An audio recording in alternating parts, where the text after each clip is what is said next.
Assalamualaikum warahmatullahi wabarakatuh. Apa kabar pemirsa TV dimanapun berada? Senang sekali kita bisa berjumpa kembali dalam program Bincang Tokoh, sebuah program yang tentunya akan mengulas ataupun juga mengulik kehidupan katakanlah sukses story tokoh-tokoh dari berbagai daerah di Indonesia. Dan alhamdulillah pada kesempatan kali ini saya sudah bersama dengan salah satu tokoh yang luar biasa. Ada Bapak HM Nur Marzuki yang merupakan pakar agraria dan tata ruang dan pertahanan serta tentunya tim ahli Wakil Presiden Republik Indonesia. Halo Pak Nur, apa kabar? Mohon izin dulu saya buka Siap, masker, boleh Bapak. karena kita sudah prokes. Prokes, betul, Pak. Terima kasih. Kabar baik, Assalamualaikum warahmatullahi wabarakatuh. Baik, Selamat pagi Mas Enji. Siap.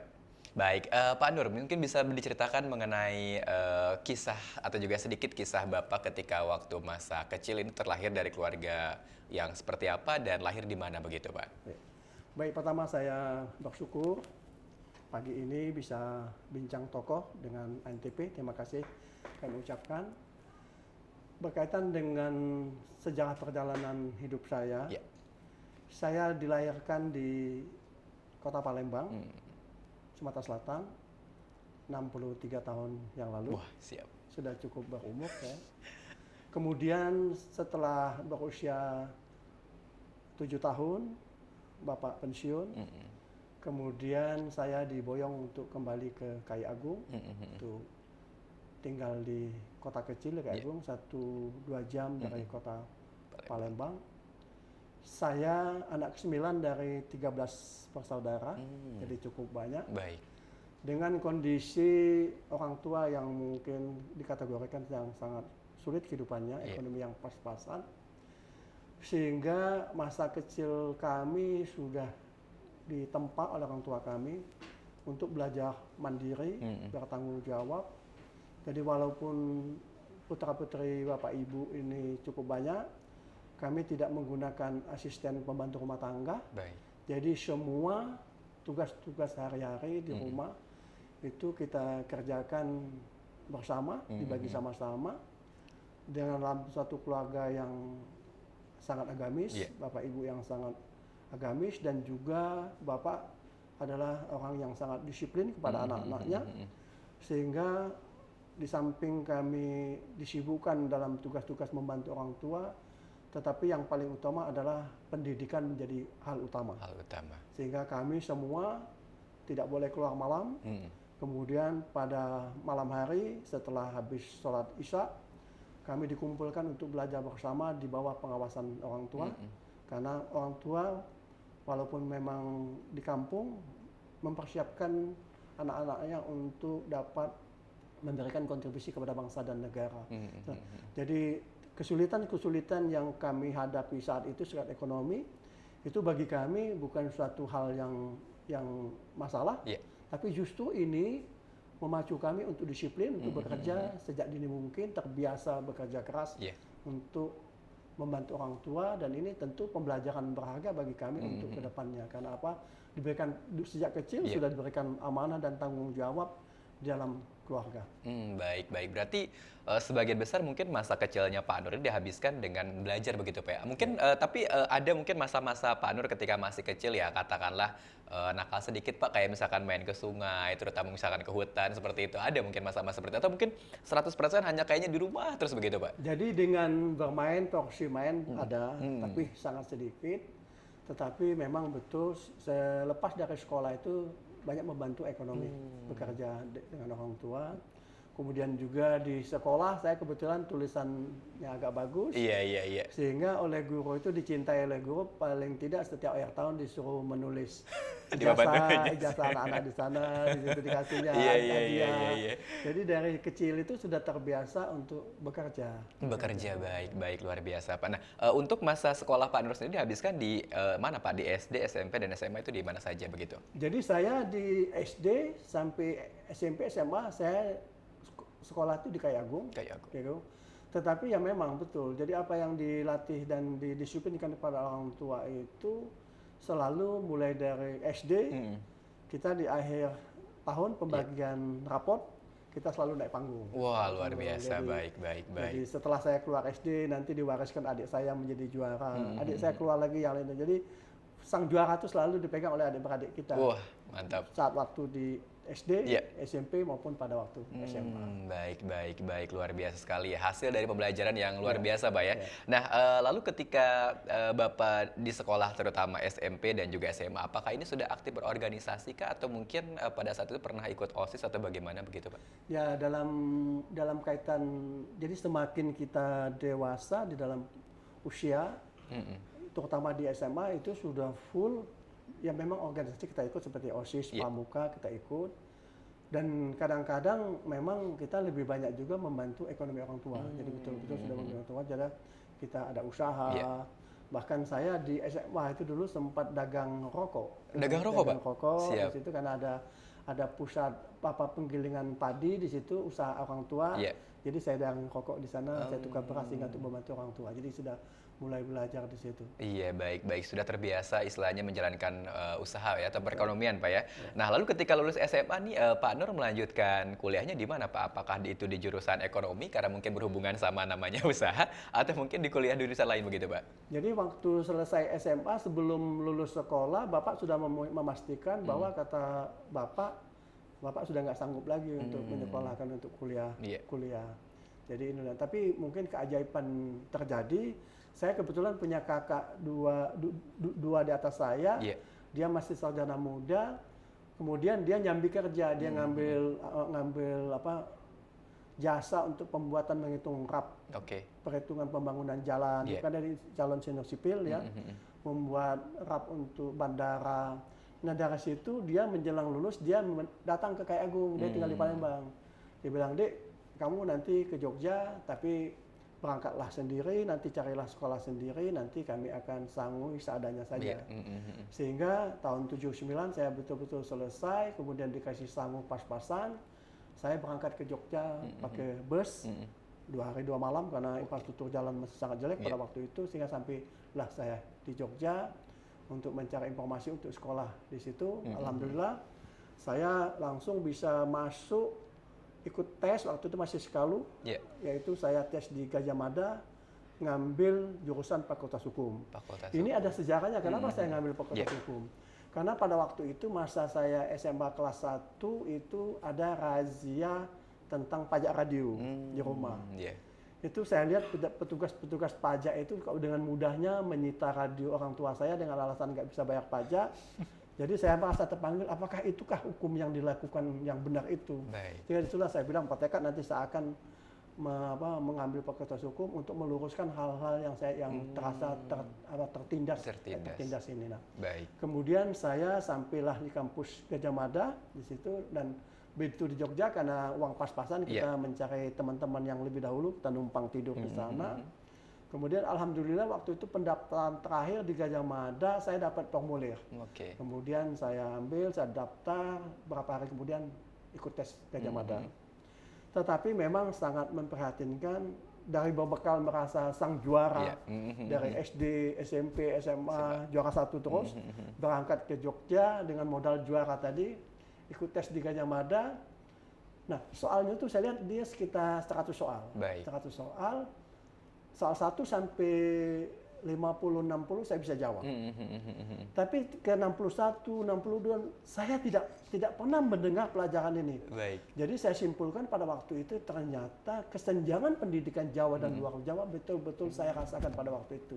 Sebagai juara ikut tes di tingkat nasional, ternyata dari 100 soal kita mengenal cuma 60 soal.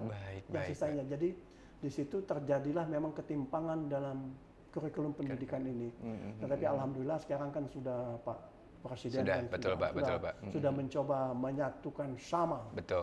Maaf sampai BBM pun disatukan oleh Pak Presiden, apalagi dengan pendidikan itu. Nah, hanya saya gagal di Fakultas Hukum UGM. Gajah Mada. Kemudian saya cari informasi lagi, saya menemukan universitas yang cukup tua, yang juga bagus fakultas hukumnya. Saya tes di Universitas Islam Indonesia, tapi saya yakin bahwa nilai mata ujian itu tidak beda dengan Gajah Mada.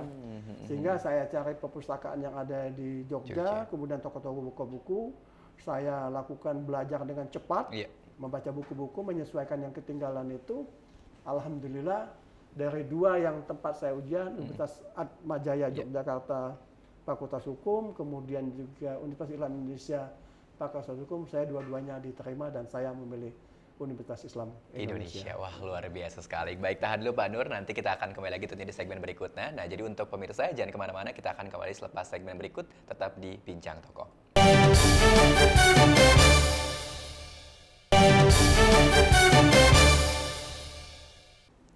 Ya, baik pemirsa TV, kembali di program Bincang Tokoh masih bersama dengan Pak Nur Marzuki. Sekali lagi beliau adalah merupakan pakar agraria, tata ruang dan pertanahan serta tim ahli wakil presiden Republik Indonesia. Dan tadi beliau sudah bercerita mengenai kisah masa kecil sekaligus juga kisah masa sekolah sampai akhirnya bagaimana menempuh pendidikan di luar tanah kelahiran ya, alias di Jogja pada saat itu yang notabene bisa dikatakan sangat jauh Pak ya dari Palembang begitu, tapi memberanikan diri tentunya untuk istilahnya menempuh pendidikan sampai dengan ke Jogja dan diterima di Fakultas Hukum Universitas Islam Indonesia. Nah, berbicara mengenai soal Bapak masuk ke Fakultas Hukum, ini memang karena minat tadi ya Pak ya, ada motivasi dorongan pada istilahnya ada cerita kisah gitu kan ketika di rumah. Betul, akhirnya masuk ke Fakultas Hukum. Nah, lalu pada saat kuliah bagaimana Pak kisah kehidupan Bapak ketika di kuliah? Apakah saat itu selain belajar juga ikut aktif berorganisasi kah atau mungkin lebih fokus ke belajar atau bagaimana begitu Pak? Jadi begitu saya sudah kuliah, saya selalu ingat pesan orang tua. Tugasmu nak adalah mencari ilmu. Jadi segera selesaikan cepat karena juga kakakmu juga mungkin keterbatasan biaya untuk membiayainya. Sehingga saya memacu untuk kuliah secepat mungkin. Organisasi mungkin saya ikuti yang serba terbatas. Oleh karena tentu dengan modal yang sangat sedikit, masa saya selama kuliah masak sendiri. Jadi selama 5 tahun saya masak sendiri di sana. Kemudian buku-buku kebanyakan saya menjadi anggota semua perpustakaan yang ada di Yogyakarta. Luar biasa. Jadi buku-buku itu saya baca, saya bikin resume, dan sampai sekarang catatan resume buku-buku perpustakaan dan kuliah itu masih saya simpan. Baik. Itu paling tidak ada sekitar 500 lembar kali 8 berarti ada 4.000 lembar tulis tangan yang saya simpan catatan-catatan resume dari berkaitan dengan bidang-bidang hukum termasuk juga catatan kuliah. Baik. Alhamdulillah setiap semester saya tidak pernah mengulang, selalu langsung lulus nilainya A dan B, sehingga saya bisa menyelesaikan tepat waktu. 79 akhir saya masuk, 84 saya diwisuda dan saya sudah dapat menyelesaikan dengan nilai sangat memuaskan. Oke, alhamdulillah dia Pak ya. Selesai dari Fakultas Hukum. Siap. Baik. Nah, lalu ketika masa Bapak kuliah ini, selain tentunya berpendidikan atau mungkin katakanlah belajar, ada mungkin kisah perjuangan Bapak misalkan kayak mencari uang sampingan itu menjadi apa pada saat itu Pak kuliah? Nah, jadi saya di waktu kuliah itu saya karena fokus untuk pendidikan juga, karena selalu ingat peran ayah jangan terganggu dengan kegiatan yang lain, sehingga umumnya saya membantu menjelang Lebaran. Jadi membantu untuk orang melakukan penukaran uang kecil itu. Jadi jasa itu saya ikut ngambil itu, jasa penukaran uang itu. Sehingga di situ cukup terbantu lah dapat jasa hari-hari itu di situ. Baik, tapi untungnya juga biaya hidup di Jogja murah Pak ya pada saat itu ya? Sampai sekarang juga masih murah kan, apalagi saat itu mungkin. Atau bagaimana waktu itu biaya hidup di Jogja seperti itu Pak? Biaya hidup murah, tapi dengan ekonomi yang terbatas kita susah. Sehingga untuk menghemat biaya itu saya pertama makan itu masak sendiri. Kemudian ke kampus itu mungkin perjalanannya sekitar 5 kilo, saya jalan kaki setiap hari. Tapi kalau ada kuliah tambahan biasa saya nggak pulang, jadi tutup di masjid, belajar di masjid. Jadi saya merasakan 5 tahun itu jalan kaki. Kemarin saya napak tilas ternyata jauh juga ternyata. Jadi nggak kerasa ya? Baju basah. Tapi memang ada manfaatnya Pak, karena sekarang masih kelihatan bugar Pak, walaupun di angka 6 ya. Baik, Pak Nur, ketika Bapak lulus nih kuliah, apakah pada saat itu langsung bekerja aktif di BPN kah, atau mungkin melanglang buana dulu kemana begitu Pak? Jadi 84 saya selesai sekolah, sudah dapat ijazah pada waktu itu. Karena ijazah juga nggak punya uang untuk nebusnya, saya bilang sama dekan, saya bilang saya pinjam fotokopi aja, nanti kalau saya punya duit saya akan tebus, saya bilang. Kemudian saya berangkat ke Jakarta dengan membawa fotokopi ijazah. Tentu di sana di Jakarta perjalanan cukup panjang. Saya sempat juga ngajar di Universitas Mahandarata. Kemudian juga setelah itu saya juga ikut membantu magang di LBH 74. Waktu itu ada Bang Buyung, ada Abdul Hakim Garuda Nusantara, ada Bang Mulia Lubis. Jadi tetapi saya bertekad mau pengen pegawai negeri. Jadi saya lebih banyak di belakang layar. Jadi tidak tampil di persidangan. Tetapi saya sebagai arsitek juga menyusun dakwaan, pembelaan, gugatan di situ, tapi di belakang layar. Karena pesan orang tua saya kalau bisa menjadi pegawai negeri yang pekerjaan yang tetap lah. Sehingga selama menunggu lowongan buka itu, saya nyambi ngajar, kemudian buka kantor lembaga bantuan hukum sendiri, kemudian bergabung juga di LFBA 74, Yayasan Lembaga Bantuan Hukum Indonesia yang dipimpin oleh waktu itu ketua yayasannya Bang Buyung Nasution, kemudian ketua lembaganya itu Bang Lubis di situ. Jadi ikut di sana, situ banyak menimba ilmu berkaitan penanganan kasus-kasus di situ dari pengalaman itu. Kemudian ada lowongan pembukaan di Departemen Dalam Negeri. Saya mencoba tahun 86 ikut testing di Departemen Dalam Negeri, saya diterima. Di sana 84 langsung dapat penempatan di Inspektorat Jenderal. Jadi sebagai auditor, di situ auditor yang melakukan pemeriksaan di bidang pemerintahan. Saya sempat ditempatkan sebagai pemeriksa di bidang pembangunan, bidang ekonomi, bidang sosial, bidang kesejahteraan, dan bidang agraria. 86 itu sudah mulai, jadi agak sedikit bernasib. Dari CPNS sudah mulai diajak ke lapangan, karena mungkin kita punya pengalaman kerja tadi, sehingga pimpinan mengajak untuk langsung melakukan auditor, karena kita sudah terbiasa juga menangani kasus, sehingga itu lebih cepat. Itu kemajuan kerjanya. Di situ. Jadi di 86 itu sampai 8. Nah, kemudian tahun 88 berdirinya Badan Pertanahan Nasional. BPN, baik. Jadi Pak Harto membentuk Badan Pertanahan Nasional, waktu dipimpin oleh Bapak Sony Aksono. Kemudian ada penawaran siapa-siapa yang mau bergabung. Saya mencoba bergabung di Badan Pertanahan Nasional, tapi waktu itu masih tetap sebagai auditor. Baik. Bukan pelaksana. Jadi auditor khusus di bidang pertanahan. Jadi saya bergabung 88 sampai 95 bergabung sebagai auditor di Badan Pertanahan Nasional. Kemudian tahun 95 diminta untuk pindah ke daerah. Ke Sumatera Selatan waktu itu untuk menjadi kepala seksi atas tanah. Nah, di situ sebagai kepala seksi pertanahan saya melihat disitulah saya lihat mulai adanya kekusutan pelayanan, mulai adanya hal-hal yang membahayakan dalam pelayanan. Karena apa? Dokumen berantakan di situ, dokumen bisa diakses semua orang, orang begitu keluar masuk bisa masuk ruangan. Saya mulai mencoba menertibkan pegawai dengan tahap sebagai kepala seksi tahun 95 waktu itu. Kemudian alhamdulillah memang ada perlawanan yang namanya orang terbiasa melakukan kegiatan bebas memasuk menemui itu. Kita buka, kita atur, kita desain ruangan untuk supaya bagaimana pegawai tertib, kemudian juga orang tidak bisa masuk.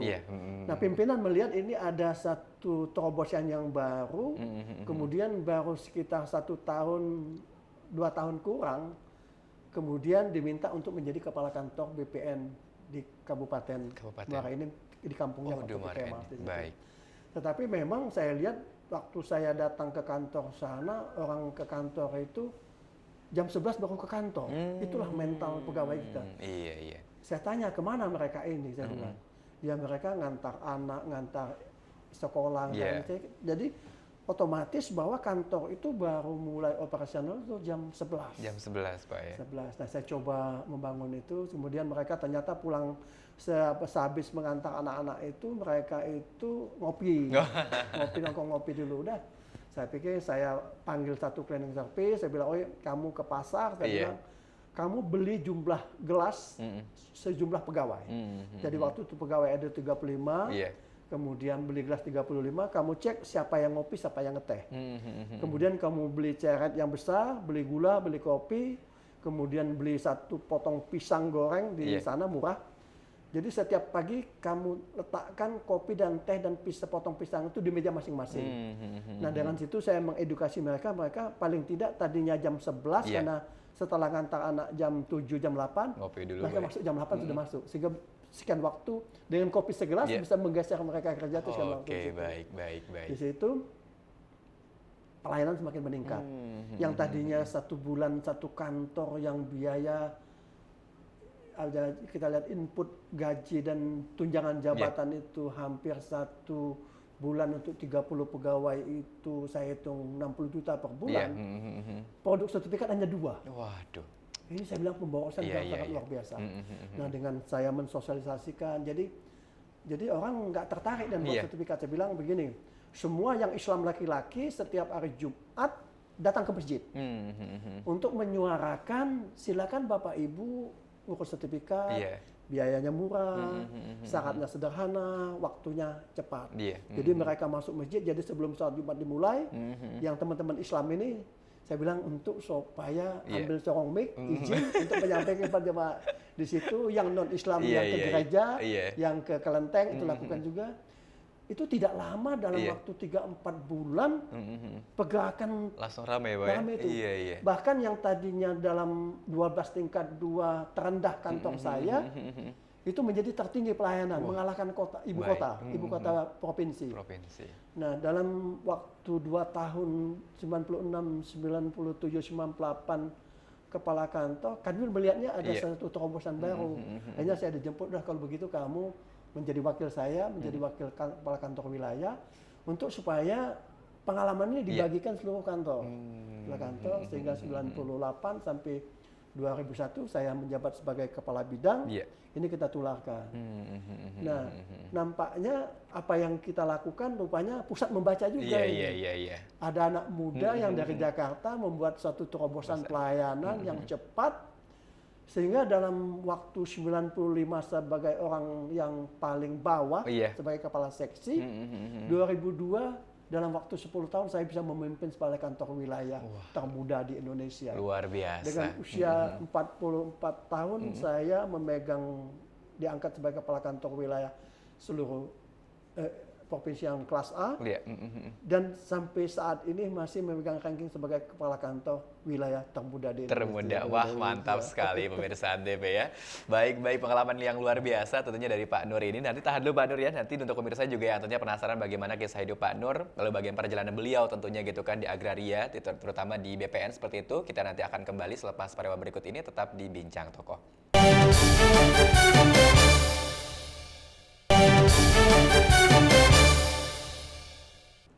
Ya, baik pemirsa Antv, kita kembali dalam program Bincang Tokoh dan kita sekarang memasuki segmen 3 ya. Setelah tadi di segmen 2, Pak Nur cerita banyak nih soal pengalaman beliau dari mulai bagaimana meniti karir dari setelah lulus kuliah sampai dengan akhirnya gitu kan menjabat sebagai salah satu orang penting di BPN, bahkan terpilih menjadi kepala kanwil termuda di Indonesia dan memegang rekor hingga saat ini Pak ya. Luar biasa sekali.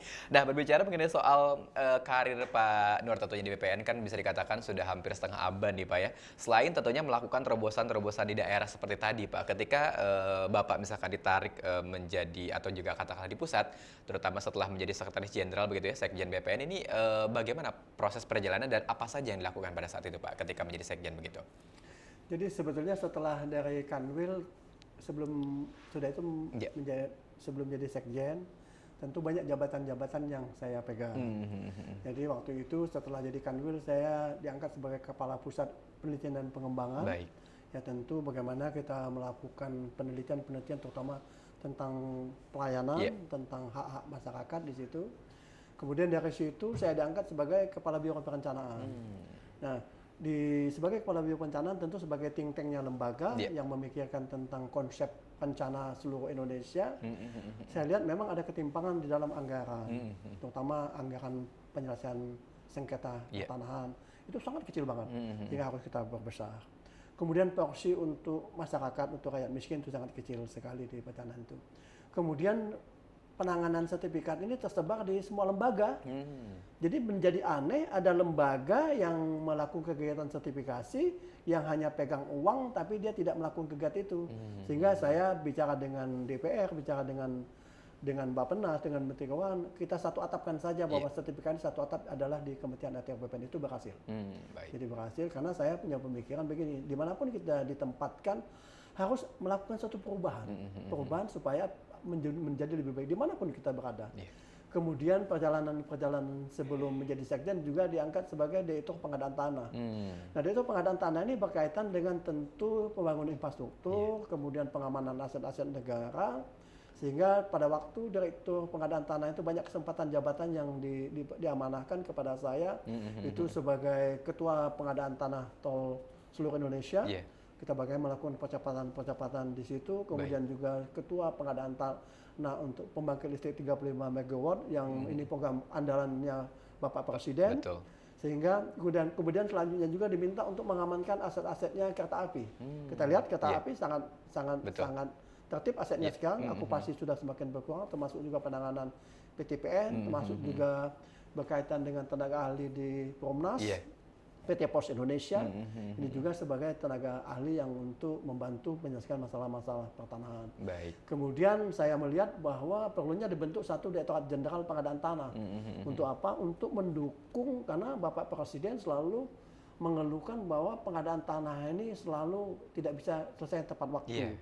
Ini sangat merugikan negara karena infrastruktur terlambat, tidak bisa dinikmati, tidak bisa mengurai kemacetan. Karena apa? Karena persoalan pengadaan tanahnya.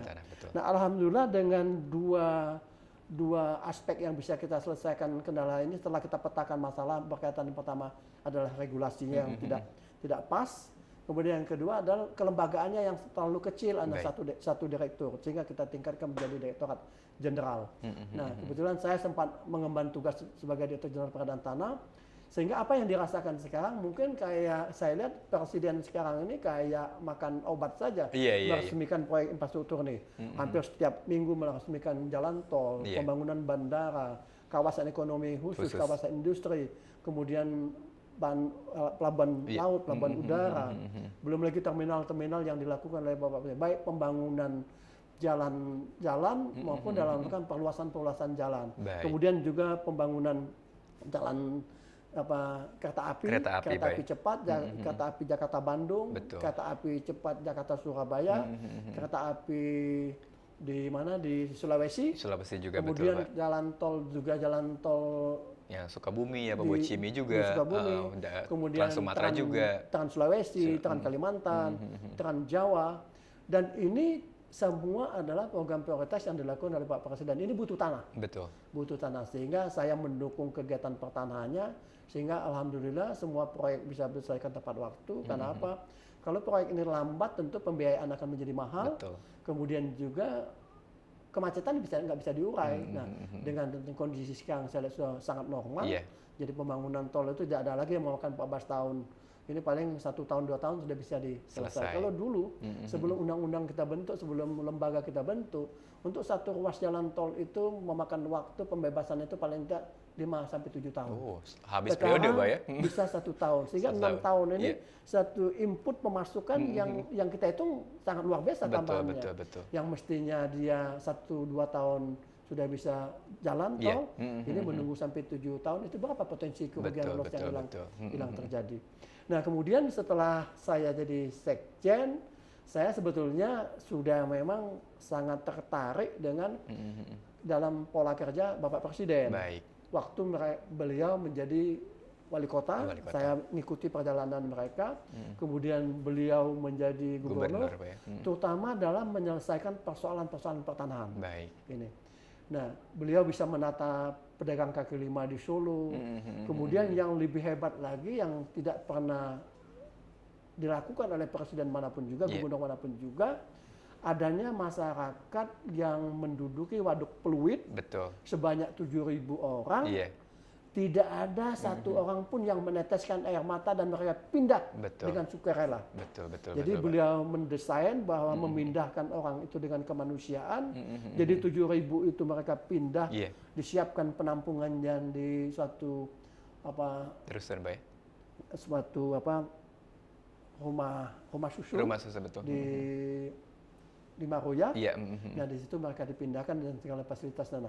Nah, model-model seperti ini yang tidak mencederai rakyat inilah yang harus kita lakukan. Kemudian di bantaran sungai beliau bangun kampung deret. Iya. Tapi yang kita sayangkan kenapa pelanjut daripada estafet kepemimpinan pemerintah daerah ini tidak dilanjutkan konsep yang bagus seperti ini. Nah, sehingga pada waktu saya jadi sekjen, karena waktu itu saya ada konsep pemikiran saya berikan kepada Bapak Presiden, sewaktu beliau awal mencalonkan Presiden pada waktu itu 2014, saya sudah kasihkan isu aktual masalah pengelolaan pertanian, ada 7 isu aktual. Waktu itu ya saya serahkan melalui Bapak Pram, waktu itu beliau sebagai Wakil Ketua DPR RI, saya bilang tolong sampaikan kepada Presiden, kalau mau mengolah pertanian ini ada roadmap-nya, dalam bentuk roadmap ada 7 isu, saya petakan masalahnya, input apa yang kita butuhkan, prosesnya bagaimana, output bagaimana, outcome dan benefitnya bagaimana, ada 7 roadmap itu saya berikan kepada Mas Pram, kemudian sampai ke istatanya, sampai kepada Presiden, udah sampai, tetapi dalam kenyataannya ini tidak terlaksana karena posisinya mungkin belum ada yang menggerakkan. Tapi selama 2 tahun berjalan pemerintahan Pak Jokowi pada waktu itu belum berjalan. Begitu saya jadi sekjen, Pak Pram sudah menjadi sekap, saya tanya lagi. Saya bilang, Pak Sekap, masih ingat nggak roadmap yang saya tawarkan itu? Oh iya, saya ingat katanya. Saya sebagai sekjen, sebagai orang kedua di kementerian, saya akan jalankan itu. Tolong sampaikan kepada Pak Presiden. Jadi disampaikan oleh Pak Pram waktu itu kepada Presiden. Hitungan jam sudah ada jawaban Pak Presiden, laksanakan program itu. Apa program itu? Yaitu melakukan salah satu isu, ada 7 isu strategis yang akan dilakukan sebagai program prioritasnya Presiden itu, yaitu adalah bagaimana melakukan percepatan pendaftaran tanah di Indonesia. Karena apa? Ini sangat memprihatinkan sekali. Karena selama kemerdekaan ini tidak lebih dari 40% sertifikat yang sudah terdaftar. Kalau seandainya tidak dilakukan perubahan oleh Pak Jokowi, Indonesia baru bebas sertifikat itu 120 tahun lagi. Nah, dengan konsep ide yang saya tawarkan, kemudian dipelajari Presiden, direspon Presiden, dieksekusi Presiden, itu kita punya konsep paling 10-15 tahun Indonesia akan bebas sertifikat. Karena apa? Kita meningkatkan target. Dari target yang selama ini hanya 500.000, jadi kita kata-kata bagi per kabupaten itu berarti sekitar 1.000 sertifikat. Kemudian kita tingkatkan tahun pertama saya sekjen itu menjadi 5 juta. Kemudian tahun kedua saya sekjen menjadi 7 juta. Kemudian tahun ketiga menjadi 9 juta. Sehingga ada pergerakan ini sangat luar biasa dan konsepnya adalah ini Presiden yang menyerahkan langsung. Supaya apa? Supaya partisipasi masyarakat terbangun. Karena pelayanan pertanahan itu akan berhasil apabila ada partisipasi masyarakat terbangun. Jadi ada kemauan masyarakat juga. Jadi kalau pemerintah punya dana, punya regulasi, punya SDM, punya peralatan, tapi masyarakat dia di rumah nggak mau, kita nggak bisa lakukan. Nah, ternyata partisipasi itu terbangun. Sehingga saya hitung-hitung selama 3 tahun saya mendampingi Bapak Presiden yang sangat dekat, selalu berkomunikasi beliau sangat puas. Itu hampir sekitar 70 kali saya mendampingi beliau, sehingga saya bisa merasakan menikmati itu terbang bersama Presiden. Luar biasa, cita-cita yang mungkin waktu kecil nggak terbayang, Pak ya. Dari orang kampung yang sangat terkebelakang, bisa duduk di satu pesawat sama satu presiden. Baik. Tapi ngomongin soal Presiden Jokowi nih, Pak, saya juga kayaknya lihat Bapak seperti Presiden Jokowi dari mulai gaya kemeja putih, celana hitam, pakai caps juga. Ini emang ngefans banget atau ada kedekatan khusus begitu, Pak? Nah, itu tadi saya kan mengamati beliau sejak dari Solo. Baik. Jadi dari Solo itu sebetulnya mungkin beliau nggak sadar. Beliau itu sudah melakukan konsep strategi penyelesaian kasus di luar aturan yang umum, satu terobosan. Kemudian itu juga dalam bentuk reforma yang dia lakukan, bagaimana dia tanah sengketa, dia konsolidasi, dia tata, dia pindahkan pedagang itu, dia masuk, dia tata, sehingga tanah sengketanya selesai, pedagang bisa menikmati tanah tersebut. Kemudian dia lanjutkan dengan penataan ibu kota, dengan waduk peluit, dengan orang di bantaran sungai. Itu sesungguhnya konsolidasi reforma yang sudah dijalankan oleh Presiden. Jadi sebetulnya Presiden masih di Solo, konsep sudah dijalankan, saya bikin konsep, maka 2014 konsep itu saya tawarkan kepada beliau. Jadi saya kalau dibilang fan, ya memang saya lihat sangat pemikiran Iya. beliau sangat sejalan, Siap. sederhana, peduli rakyat, dan baju putih itu melambangkan keputihan kesucian hati beliau. Baik, baik, Dan baik. kebetulan saya juga penggemar baju putih. Wah, luar Jadi biasa. mungkin kalau dicek lemari saya bajunya semua putih. Baju putih, Pak. Gitu ya, Pak. Jadi pikiran sama, langkah sama. Iya. Kenapa tidak kita jalan bersama-sama? Baik, baik. Wah, Pesan patut dari mantap mereka sekali, beliau. luar biasa memang. Nah, baik pemirsa TV, jangan kemana-mana. Nanti kita akan kembali setelah ini tentunya masih di program Bincang Tokoh, masih bersama dengan Pak Nur Marzuki. Tetap di Bincang Tokoh.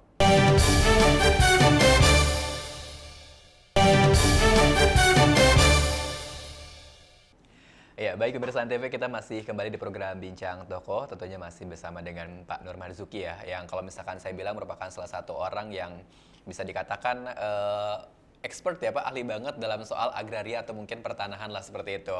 Dan juga banyak melakukan terobosan-terobosan tentunya di bidang agraria seperti itu yang akhirnya tentunya membuat sekarang Indonesia setidaknya Pak ya, jadi nggak susah lagi Pak kalau misalkan pengen mendapatkan sertifikat tanah dan lain sebagainya. Nah, tapi berbicara mengenai soal sertifikat tanah Pak, sekarang ini kan lagi marak yang namanya mafia tanah begitu Pak ya.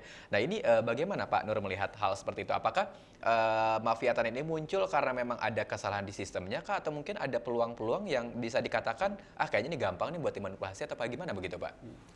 Jadi kalau saya ngelihat kegaduhan masalah Iya. mafia pertanahan ini, saya prihatin Pak. Prihatinnya apa? Apa iya masih presiden harus mengurusi masalah-masalah persoalan tanah ini? Karena rakyat telah memandatkan kepada presiden untuk mengelola negara ini melalui pilpres itu kan. Sehingga di tangan presiden dah 10 tahun laju pertumbuhan negara ini. Kemudian presiden karena keterbatasan tangan beliau mengangkat menteri kan. Yang salah satunya di bidang pertanahan dia mengangkat menteri di bidang pertanahan. Nah, mestinya persoalan-persoalan ini dituntaskan oleh menteri, dituntas diselesaikan. Karena apa? Sadar atau tidak sadar kita bahwa tadinya kan lembaga ini Badan Pertanahan Nasional. Iya. Kalau Badan Pertanahan Nasional itu levelnya adalah setingkat sekjen itu, eselon 1. Betul. Sehingga dia tidak punya kekuatan yang cukup untuk mengkoordinasikan dengan lembaga-lembaga lain. Baik. Nah, presiden membaca ini sesuatu hal yang lemah. Sehingga dari badan, tetap ada badan, tapi dia bentuk juga kementerian, Pak, Kementerian ATR BPN, sehingga saya kira lembaga ini sudah sangat kuat. Saya kira sudah cukup super body untuk menangani masalah-masalah pertanahan. Tetapi saya lihat dalam perjalanannya ini masih terseok-seok.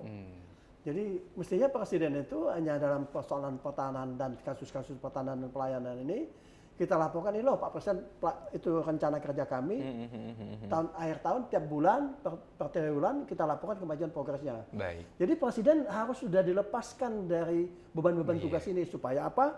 Presiden bisa memikirkan hal yang lain. Betul, Pak. Nah, kenapa ini masih tetap terjadi? Banyak hal.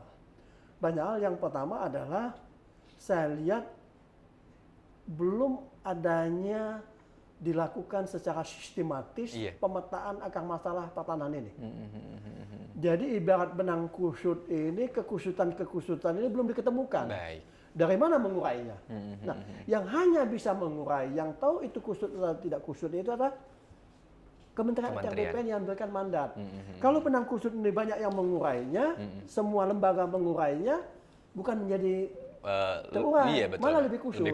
Nah, jadi saya menginginkan bahwa Kementerian ATR BPN yang diberikan oleh mandat oleh Presiden untuk mengelola pertanahan ini, saya kira mencoba melakukan pemetaan secara komprehensif. Baik. Apa akar masalahnya? Karena tidak akan mungkin kita dapat melakukan solusi, kita tidak bisa melakukan pencegahan sepanjang itu peta masalah tidak kita bisa lakukan. Baik, baik. Konsepnya tentu ada 3. Pertama tentu adalah dalam rangka itu penyelesaian masalahnya, pelatihan, yang utamanya pelatihan edukasi masyarakat, edukasi para pegawai, pencegahan yang tidak kalah pentingnya, Baik. penindakan itu adalah langkah akhir. Langkah akhir.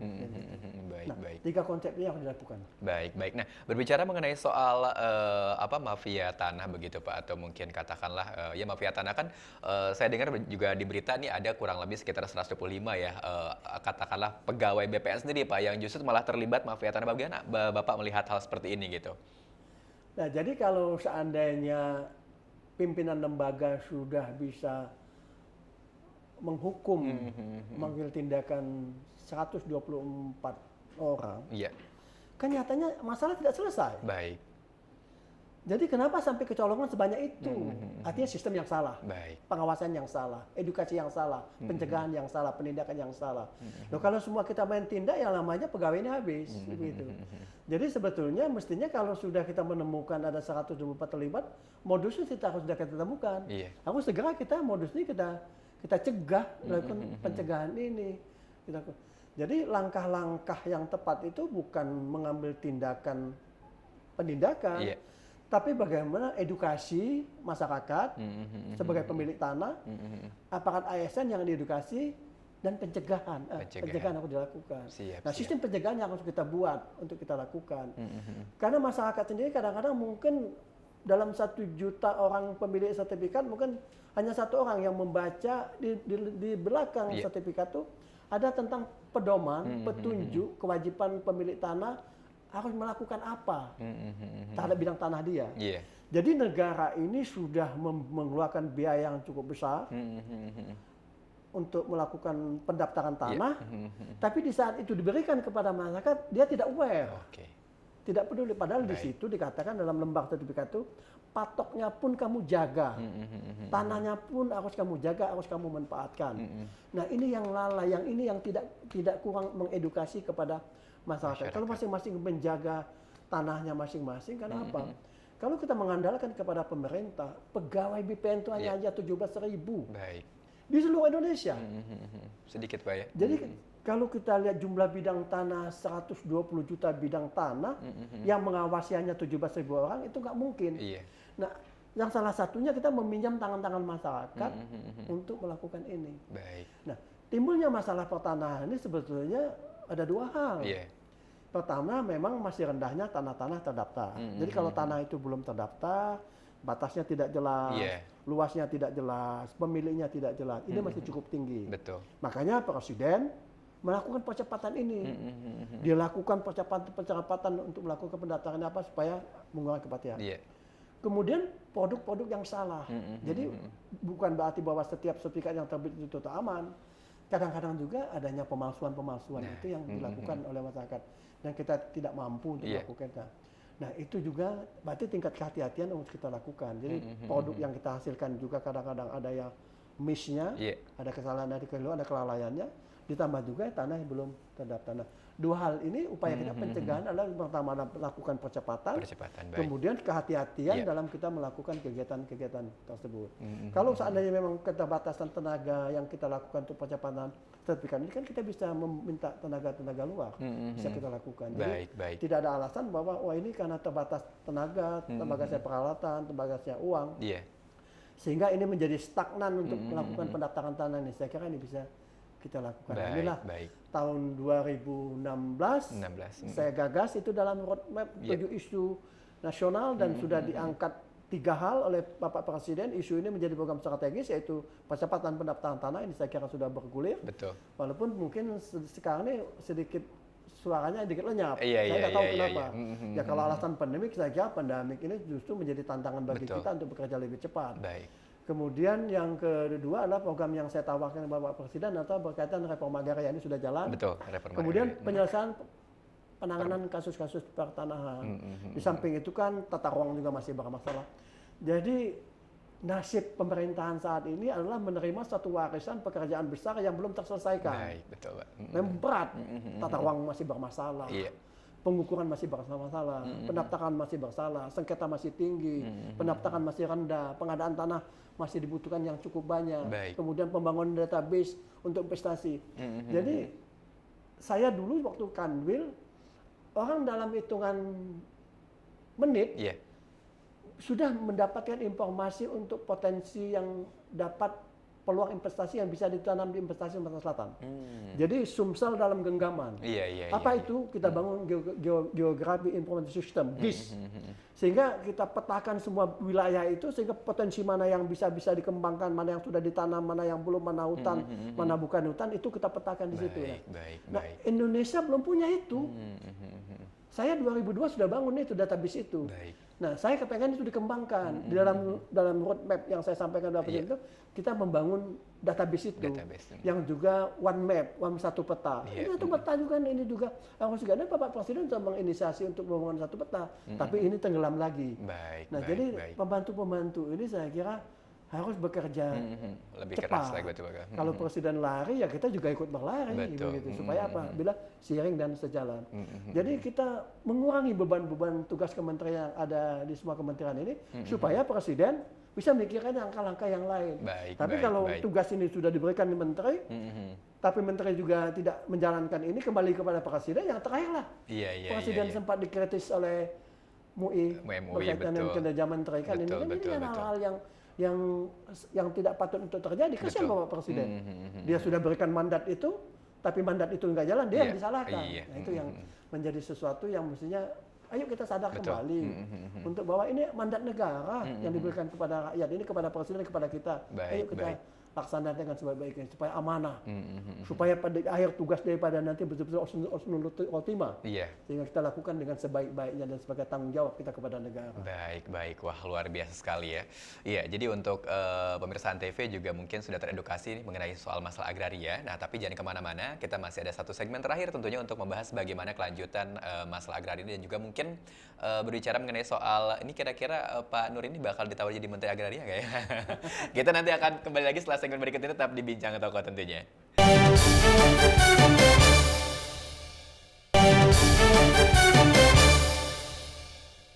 Ya, baik pemirsa TV, kita kembali dalam program Bincang Tokoh masih bersama dengan Pak Nur Marzuki, di mana tadi sudah banyak bercerita beliau mengenai soal terutama masalah agraria, masalah pertanahan agraria dan sebagainya, yang di mana beliau juga pernah mendapatkan penghargaan kehormatan ya Satu Rencana Karya Satya Pak di tahun 2001, 2006 dan 2017. Dan tadi juga beliau sudah mengatakan bagaimana cara-cara untuk menyelesaikan masalah konflik agraria di tanah air ini tentunya. Nah, berbicara mengenai soal masalah agraria, mungkin kalau misalkan saya bilang Pak Nur ini merupakan ya sekali lagi ya merupakan pakar yang kayaknya ahli banget begitu Pak dalam hal ini, dan mungkin satu-satu di Indonesia. Nah, Bapak setelah aktif di BVN lalu akhirnya mungkin dilihat sama Wakil Presiden bahwa punya kemampuan dan akhirnya ditarik menjadi tim ahli. Nah, apakah ini mempersempit nggak sih Pak ruang gerak Bapak tentunya dalam menyelesaikan masalah konflik-konflik agraria ini? Ya, jadi sebetulnya tahun 2018 saya sudah mendapat kehormatan dari Bapak Presiden Pak Jokowi untuk pernah tugas, tetapi satu hari saya terima keputusan Presiden, ternyata saya diminta membantu Kementerian Pertahanan dan Keamanan, sehingga saya mendapat keputusan pada waktu sebagai asisten Menteri Pertahanan untuk pengamanan aset-aset negara, terutama di bidang pertahanan keamanan, karena banyak sekali aset-aset pertahanan keamanan ini yang perlu kita amankan, harus kita lindungi, karena masih sangat rendah sekali terdaftarnya. Kemudian dalam pelantikan periode kedua Bapak Presiden, kemudian saya dipanggil Pak Ma'ruf Amin untuk membantu beliau sebagai tenaga ahli. Tentu tenaga ahli saya di bidang agraria dan pertanahan, sehingga saya tugas daripada tenaga ahli itu adalah memastikan semua program-program pemerintah, baik program nasional, program strategis, program prioritas yang ada di KL maupun Badan Usaha Milik Negara, dipastikan ini berjalan. Sehingga kita adalah mata dan telinganya Wakil Presiden. Sehingga dirasakan ada suatu kendala-kendala, ada hambatan, ada pemikiran-pemikiran suatu terobosan, kita memberikan masukan kepada Bapak Wakil Presiden. Tentu Bapak Wakil Presiden akan meneruskan kepada Bapak Presiden di bawah sidang kabinet. Cukup banyak memo-memo yang kita sampaikan kepada Bapak Presiden berkaitan tata ruang, masalah sengketa, masalah pengadaan tanah. Tentu kalau ditanya apakah ini menjadi suatu ada hal yang masalah dalam tugas ini, saya kira tugas ini saya kira justru amanah yang luar biasa. Kita masih, tapi hanya bedanya ada satu. Kalau sebagai tenaga ahli wakil sebagai lebih banyak pada think tank, pemikir, masukan. Tapi kalau kita di lapangan eksekutor, Pak ya. kita punya itu kita bisa dirasakan, kita bisa ketemu rakyat langsung. Itu sebagai pembedanya, Pak. Baik. Nah, lalu berbicara mengenai soal Bapak kan sangat menguasai tentunya di bidang agraria, pertanahan gitu kan, dan tata ruang juga, dan mungkin satu-satu di Indonesia. Nah, ini kalau misalkan seandainya Pak ditawar jadi masuk ke dalam kabinet ini gimana? Karena dengar-dengar udah reshuffle juga nih sepertinya nih. Ini apakah Bapak tertarik untuk masuk kabinet atau mungkin kira-kira siapkah mengemban tugas itu, bagaimana begitu, Pak? Jadi saya tidak bicara masalah tertarik atau tidak tertarik. Iya. Tapi kalau kita bicara adalah untuk kepentingan bangsa dan negara, dan saya sudah buktikan kan. Siap, betul. Mestinya di usia saya ini sudah tinggal duduk manis, Betul. ngomong cucu, tetapi oleh karena negara masih membutuhkan, Menhan waktu itu membutuhkan, ini Pak Wapres juga membutuhkan, saya kira itu suatu jejak rekam yang bisa kita baca. Ya diri saya ini sebetulnya sudah selesai. Betul. Tapi bagi saya untuk negara belum selesai. Saya wakafkan jiwa dan raga saya untuk bangsa dan negara ini, Pak. Karena kita melihat Presiden membutuhkan itu, membutuhkan pemikir-pemikir yang bisa mengeksekusi ini, dan demi untuk kemajuan bangsa. Waktu yang singkat ini, yang masih tersisa ini, mudah-mudahan semua bisa diselesaikan oleh Bapak Presiden. Tentunya kita harus bantu di dalam kabinet maupun tidak dalam kabinet. Kita harus lakukan. Kita sebagai think tank, sebagai kutoh, kita akan siap lakukan ini. Kalau kita lihat jejak perjalanan, jejak jabatan ini kan saya kira pastilah saya tetap akan memberikan bantuan sepenuhnya kepada Bapak Presiden. Karena apa? Saya lihat ini Presiden yang sudah luar biasa, yang tidak pernah ada noise, baik maupun beliau maupun keluarganya, sehingga ini yang perlu kita lakukan. Dan saya punya cita-cita bahwa karena penyelesaian kasus pertanahan, peningkatan pelayanan ini perlunya adanya partisipasi masyarakat. Partisipasi masyarakat bisa kita lihat di saat pemilihan kepala daerah. Baik. Nah, kita lihat puterannya Bapak Presiden, Mas Gibran, itu sangat tinggi keterpilihan partisipasi masyarakat. Nah, ini peluang ini kita akan berikan kesempatan untuk kita dorong. Partisipasi ini kita gunakan untuk bagaimana penyelesaian sengketa di Solo. Sebagai pilot proyek, kemudian juga penyelesaian sengketa pertanahan, bagaimana Solo bebas dari sengketa, Solo bebas dari sengketa, artinya setiap jengkal Solo sudah bisa selesaikan oleh itu. Nah, ini kita mencoba mendiskusikan dengan itu Mas Wali Kota, misalnya itu, dan juga sebagai balasan terima kasih saya karena saya menimba ilmu di Jawa. Saya juga punya istri dari Jawa. Dari Jawa, baik. Sehingga ini sebagai balas budi saya. Selama ini saya membangun di Jakarta, di nasional, saya akan lebih khususnya ini. Dan nanti saya ada kesempatan bisa ketemu Mas Gibran untuk melakukan bahwa mudah-mudahan dalam 1 tahun ke depan, satu-satunya di Republik ini, satu kota yang setiap tingkalnya sudah bebas dari katanya, istilahnya kota lengkap. Kita akan lakukan di Solo, mudah-mudahan nanti dengan potensi Mas Gibran ini yang sangat luar biasa, anak muda yang mau berkarya, kita kasih tantangan-tantangan kita bersama-sama. Tentu harus ada kita lakukan secara bersama-sama. Baik. Tapi kalau misalkan Bapak jadi eksekutor sih saya dorong, Pak. Karena kayaknya banyak banget terobosan yang sudah dibuat ya dari dulu sampai sekarang tuh masih kerasa banget, dan sekarang kayaknya redup lagi gitu, Pak. Jadi kayaknya harus ditingkatin lagi. Ya, sebetulnya ada kiat dari Bapak Presiden yang perlu menjadi teladan kita semua, Pak. Jadi persoalan yang kita hadapi ini kita pastikan sudah bukan persoalan yang biasa-biasa saja, sudah sangat kompleksitas, kejahatan sudah sangat sistematis. Betul. Ya kalau kita selesaikan secara ini nggak mungkin. Harus ada terobosan, harus ada keberanian, harus ada langkah radikal untuk kita melakukan ini. Dan Presiden bilang nggak ada beban beliau. Nah kalau ada beban, ini Pak, saya punya konsep terobosan begini. Masa negara kalah dengan sengketa pertanahan, kalah dengan mafia tanah. Dan untuk diingat kita semua, tanah sengketa itu menyebabkan potensi kerugian negara sangat luar biasa. Kenapa? Dia nggak bisa ditarik pajaknya, tidak bisa digunakan. Kita lihat coba, Pak. Di Jalan Sudirman Tamrin aja ada 20 hektar, Pak. Itu sudah bisa dibangun 100 lantai. Berapa potensi ekonomi tumbuh dalam 100 lantai itu, Pak? Berapa pajak, berapa tenaga kerja bisa ini aja kita lihat berapa gedung ini, Pak. Nggak bisa digunakan. Betul. Negara harus hadir di situ. Harus ada satu terobosan, langkah berani untuk mengambil alih kasus-kasus ini dalam bentuk lain. Tidak bisa diselesaikan dengan proses pengadilan sampai kapan. Negara harus hadir bila perlu tanah itu sementara diambil alih oleh negara. Kenapa? Negara ini jelas dalam undang-undang negara adalah bumi dan air dikuasai oleh negara. Dikuasai dalam arti kata, kalau status tanahnya nggak bisa selesai, mereka tidak selesai, ya negara mengambil sebagai land use-nya. Negara memimpin penggunaan tanah. Kalau begitu kami gunakan dulu. Bisa betul. untuk pedagang kaki lima kah, Iya. untuk penghijauan dulu. Silakan Anda selesaikan dulu persoalan-persoalan Anda di situ. Nah, ada terobosan-terobosan itu. Dengan Iya. apa? Dengan satu keputusan presiden bisa kita buat. Betul, betul, Nah, betul. itulah kata presiden, harus ada terobosan, ada pemikir-pemikir yang baru untuk lakukan. Tidak bisa rutinitas. Iya, iya, Saya iya. kira- Baik, saya kira. baik. Sini, Pak. Baik, luar biasa sekali. Nah, Pak Nur, tentunya berbicara mengenai soal kiat sukses nih ya, katakanlah success story, mungkin ada nggak sih katakanlah pegangan hidup yang Pak Nur pegang dari kecil sampai dengan sekarang yang tentunya menjadikan Pak Nur nih dari dulu gitu kan istilahnya udah dari kecil ya Pak ya, dari kecil sudah berusaha tentunya gitu kan, udah bekerja sampai akhirnya sekarang menduduki posisi yang bisa dikatakan tinggal memetik buahnya lah begitu Pak. Ini kira-kira ada pegangan hidup yang Pak Nur Yang jalankan? pertama kita harus menjaga kesehatan Baik. dengan hidup yang teratur. Karena dengan sehat itu badan yang sehat, pikiran akan waras, pikiran akan jernih. Kemudian kita harus tingkatkan rasa ingin tahu kita, harus tinggi. Jadi kita harus, karena apa? Katakan mereka yang menguasai informasi, mereka menguasai dunia, Pak. Baik. Itu yang perlu kita pahami. Mereka yang menguasai informasi, dia menguasai dunia. Kemudian kita membangun komunikasi dengan siapa, semua lapisan, bukan hanya di atas, dan semua lapisan di bawah. Ikhlas bekerja. Dan untuk mengolah olah pikir tidak pikun sebagai umat Islam, Iya. tidak boleh lepas membaca Al-Quran. Al-Quran, Karena baik. itu untuk mengasah otak kita untuk tidak pikun selamanya. Karena apa? Kalau Bapak mau ngajak bicara masalah pertanahan, Iya. 20 jam pun tanpa teks saya bisa lakukan. Luar biasa. Karena apa? Karena kita olah pikir kita dengan tuntunan agama kita untuk Baik. membaca setiap hari harus tidak boleh lepas membaca Al-Quran, itu untuk supaya tidak pikun kita. Baik, baik, luar biasa sekali.